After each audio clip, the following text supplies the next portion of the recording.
Bonjour, voici la dernière capsule du chapitre 1 et 2, où est-ce qu'on vous montre la formule quadratique. C'est une formule que j'apprécie beaucoup. Personnellement, je l'utilise très souvent lorsque je dois résoudre des problèmes. Ça me permet d'éviter, lorsque je fais la résolution d'une équation du deuxième degré, ça me permet d'éviter d'avoir à la factoriser. Donc, même si elle se factorise avec la méthode produit somme, même si sinon ça peut se factoriser avec la complétion de carré, la formule quadratique, on peut toujours l'appliquer dès qu'on a une résolution d'une équation du deuxième degré à faire.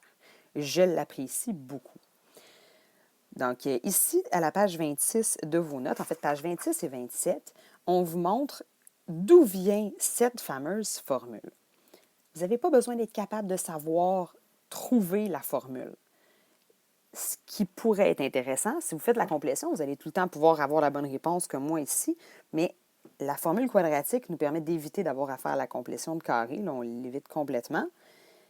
Et on a juste à l'utiliser. Donc, je vais vous éviter ici tout le détail du pourquoi, du comment. C'est tout bien expliqué aux pages, donc aux pages 26 et 27. Ce qu'on a à garder en tête, c'est la formule quadratique surnommée affectueusement ma grosse Bertha. Je l'aime bien parce qu'elle est vraiment grosse. X égale moins b plus ou moins racine de b carré moins 4ac sur 2a.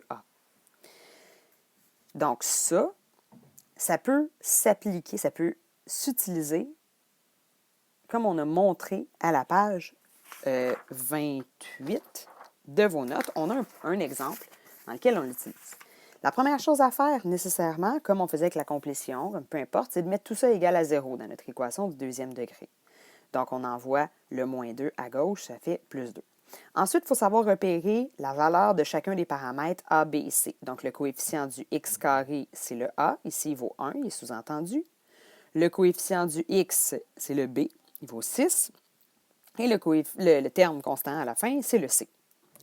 Cette ligne-là, la valeur de A, B, C, on n'a pas besoin de la retranscrire à chaque fois comme c'est marqué. Là, c'est juste pour ici les voir correctement. Après ça, bien, pour trouver les valeurs de x, donc les solutions, là ou les solutions à mon équation du deuxième degré, je n'ai qu'à effectuer le gros calcul, la grosse chaîne d'opérations qui est là. Donc, moins b plus ou moins racine de b2 moins 4ac sur 2a, je remplace par les valeurs que j'ai. Donc, le b, il vaut 6, fait qu'au lieu de marquer moins b, bien, je marque moins 6. b carré, bien, 6 au carré, moins 4 fois 1 fois 2, tout ça sur 2 fois 1. Je retranscris littéralement, exactement, avec les valeurs de A, B, C, puis ensuite, je vais aller calculer. Je vais aller calculer premièrement, pour garder les priorités d'opération, sous la racine. 6 au carré moins 4 fois 1 fois 2, ça fait 36 moins 8. Ça donne 28. On pourrait directement passer à racine de 28, là, de cette ligne-ci à cette ligne-là, sans problème. Là. Et ensuite, ben, j'ai le plus ou moins, fait que là, je le sépare en mes deux valeurs de x, soit celle qui a le plus, puis celle qui a le moins. Puis ça me donne la valeur exacte. Quand on parlait des valeurs exactes, quand on faisait la méthode de complétion, ça nous donne des racines, des nombres rationnels. Donc, la partie de gauche, c'est ma valeur, ce sont mes valeurs exactes, mes réponses exactes. Et si on veut l'arrondir, on met le symbole environ, puis on y va au millième près. Donc, c'est de cette manière-là que je peux utiliser la formule quadratique. Cette formule-là a aussi une autre faculté. En fait, dans cette formule-là, sans même avoir à la faire au complet, on peut savoir si l'équation va posséder deux solutions, une solution ou aucune solution. Comment ça se pourrait que cette formule-là nous donne aucune solution? Bien, qu'est-ce qui est un gros bug dans la vie? C'est si on fait, une division par zéro, ça crée un gros bug, là, mais ici, on ne peut pas diviser par zéro là, parce que le A a nécessairement une valeur. Au pire, c'est 1. Mais le gros bug dans cette formule-là, c'est si j'avais à faire la racine carrée d'un nombre négatif. Ce qui est sous la racine, là, le B2 moins 4AC, porte un nom particulier. Ça s'appelle le discriminant. Quand on discrimine, on sépare ce qui va fonctionner de ce qui ne va pas fonctionner ici. Là. Quand on discrimine, on fait de la séparation méchante, mais ici, c'est pas très méchant, là. C'est une opération mathématique. Le discriminant, c'est tout simplement b carré moins 4ac. Si b carré moins 4ac donne un nombre négatif, ça veut dire qu'il n'y a pas de solution, il n'y a pas de réponse. C'est ce que j'ai marqué ici en bas de la page 28. Le discriminant, qu'on surnomme delta, dans le fond, on utilise le triangle comme delta, comme on faisait les delta Y, delta X là, pour la droite. Bon, on utilise encore cette lettre grecque-là. On aurait dû utiliser une autre, mais c'est celle-là qui a été prise. Fait que le discriminant d'une équation du second degré, c'est le B2 moins 4AC qui est d'habitude sous la racine de la formule quadratique. Si le discriminant est négatif, il n'y aura aucune solution parce qu'on ne peut pas faire la racine d'un nombre négatif. Si le discriminant donne un nombre positif, comme on avait ici avec le racine de 28, bien, il va y avoir deux solutions, ça c'est bon. Puis si jamais le discriminant il vaut 0, si tu fais la racine de 0, ça fait 0. Fait que plus ou moins 0, ça ne changera rien. Il va juste rester le moins b sur 2a de ta formule quadratique. Fait que ça veut dire que ça va nous donner une seule solution si le discriminant il vaut 0.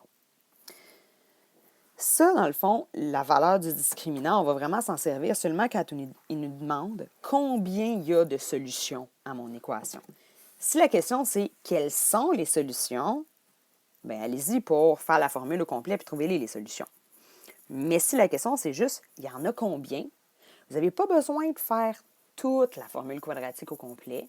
Vous pouvez juste faire la partie b carré moins 4ac, puis ça va vous donner la réponse.